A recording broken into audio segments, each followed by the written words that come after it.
All right, guys. So I want to walk you through how to change your default printer on a Mac. Pretty easy process here.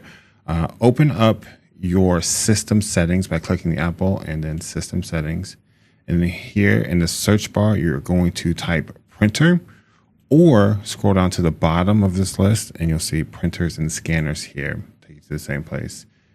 Now, this is where we're going to set the default printer. If your printer is added here, you're in good shape. If not, hit this add printer or scanner, and it's going to pull up any printers that it can find around you. However you're going to get it, you need to get the new printer added, right?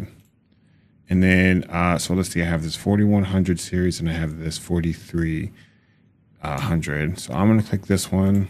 You can see that at the bottom, there is a button that says set default printer. So I'm going to change that. I'll hit done. I'll back out of this. And let's see, let's find something to print. Open this up. I'm going to hit file, print.